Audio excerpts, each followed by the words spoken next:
Bom dia, sétimo ano. Hoje nós vamos dar início ao capítulo 10 do nosso livro. O capítulo 10, ele fala sobre o início da colonização portuguesa na América, ou seja, ele fala do início da colonização do Brasil. Nos conta a história oficial, que Pedro Álvares Cabral chegou ao Brasil em 1500, no dia 22 de abril de 1500, quando ele desviou a sua rota original, tá? Ele saiu de Portugal em direção às Índias Orientais, E ele desviou a sua rota e acabou chegando no litoral do Nordeste brasileiro no dia 22 de abril de 1500. E a partir daí, os portugueses deram início à exploração do território onde hoje está o Brasil. A escola de Pedro Álvares Cabral, ela permaneceu aqui no Brasil durante 10 dias e depois ele seguiu viagem, tá? A exploração do nosso litoral, ela teve início logo após a chegada de Pedro Álvares Cabral. De imediato, os portugueses perceberam que as terras do Brasil possuíam ricas fontes de riquezas, E que a exploração econômica dos produtos nativos aqui das terras do Brasil seria, naquele momento, uma fonte lucrativa para Portugal. E os portugueses deram início aí de imediato à exploração do nosso território, tá?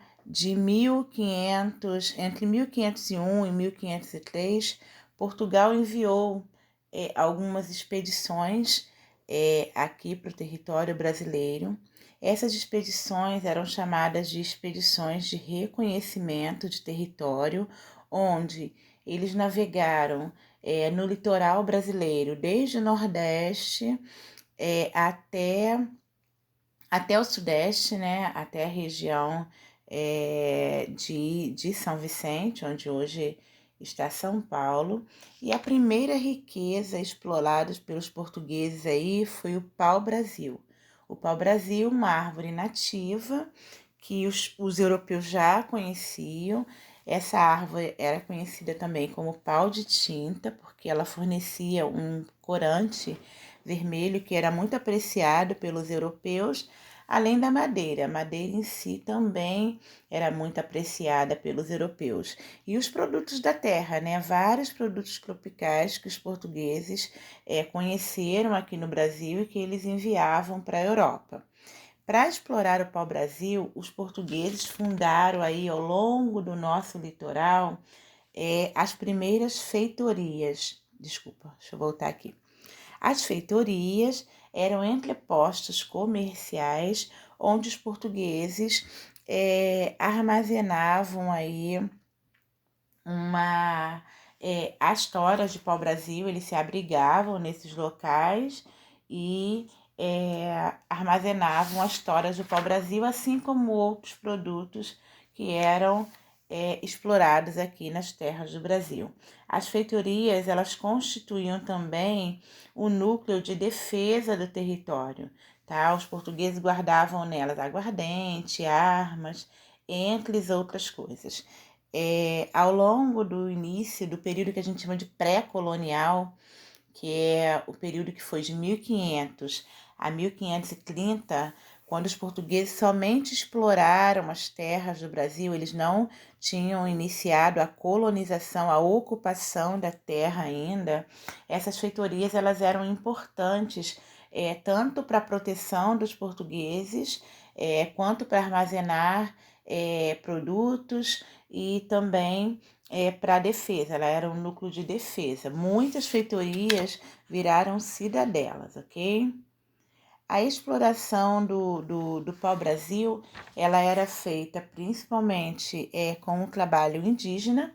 Os indígenas eram usados aí como mão de obra, como principal tipo de mão de obra para exploração do pau-brasil. Eles entravam na mata, cortavam as toras de madeira, carregavam até os navios e, em troca, eles recebiam quinquilharias dos portugueses, diversos produtos, pentes, espelhos, miçangas, entre outros produtos que os portugueses, roupas que os portugueses traziam consigo, ok? O início do povoamento das terras do Brasil, ele teve início oficialmente em 1531, quando uma expedição chefiada aí por Martim Afonso de Souza chegou ao Brasil com a missão de iniciar o povoamento da terra. Só que naquela época, o rei de Portugal, ele não tinha recursos para financiar um projeto de colonização. E ele, então, utilizou aí um recurso, né, administrativo, que foi o sistema de capitanias hereditárias. Nesse sistema de capitanias hereditárias, o rei de Portugal, a coroa portuguesa, ela não tinha que financiar diretamente a colonização. Ela transferiria essa responsabilidade para as pessoas que recebessem essas capitanias. E assim foi feito. O território do Brasil, ele foi dividido aí em 15 faixas de terras, chamadas capitanias hereditárias, e foi doada a nobres portugueses, nobres empobrecidos, na maioria das vezes, eles não tinham muito dinheiro, e esses nobres receberam aí essas capitanias. E a finalidade, a função desses nobres era fazer com que essas capitanias elas prosperassem, tá? Elas dessem lucros para o rei de Portugal. As pessoas que receberam a tarefa de iniciar por conta própria a colonização do Brasil receberam o nome de donatários. Os donatários eram os nobres portugueses que recebiam aí as capitanias hereditárias. E a função, o principal objetivo era fazer com que essas capitanias prosperassem, era implantar uma atividade econômica que desse lucro. A atividade econômica escolhida aí pelos portugueses para iniciar a colonização no Brasil foi o cultivo da cana-de-açúcar. A cana-de-açúcar, ela foi trazida para o Brasil, as primeiras mudas, né, foram trazidas para o Brasil na expedição de Martim Afonso de Souza, e a partir da capitania de São Vicente, eles iniciaram o cultivo da cana-do-açúcar. A cana-de-açúcar, ela prosperou mesmo na região Nordeste, que tinha aí as condições climáticas favoráveis para o seu desenvolvimento. Chuvas regulares, um solo fértil e a proximidade aí com o litoral. Nós temos aí na página 85 do nosso livro um mapinha do sistema de capitanias hereditárias. Aí tem a divisão dos territórios, ó, a gente pode perceber que as capitanias, elas eram extensas faixas de terras, elas iam do litoral, ou seja, do mar, até o interior do território brasileiro, até a linha do Tratado de Tordesilhas. O Tratado de Tordesilhas foi um tratado assinado entre Espanha e Portugal, que deu as posses da terra do Brasil para Portugal, e o restante da América pertencia à Espanha.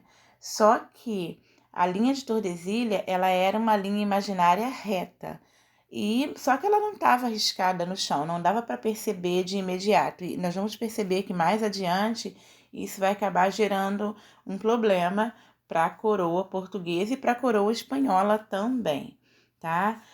Os capitães donatários, assim que recebiam a posse das capitanias hereditárias, eles tinham a função de fazer com que a terra prosperasse, eles precisavam investir dinheiro na colonização. A colonização do Brasil, ela foi financiada por particulares, ou seja, pelos capitães donatários, e esse projeto, infelizmente, ele não deu certo, ele fracassou. Por quê? As capitanias eram muito extensas, elas iam do litoral até a linha de Tordesilhas. Essa grande extensão dificultava a fiscalização e a própria implantação de uma atividade econômica em toda a capitania. Em consequência disso, os capitães donatários eles não conseguiram desenvolver uma atividade econômica que desse lucros, porque eles precisariam de um grande contingente de pessoas, uma grande quantidade aí de mão de obra, né, para poder trabalhar nessa terra e fazer com que a terra prosperasse.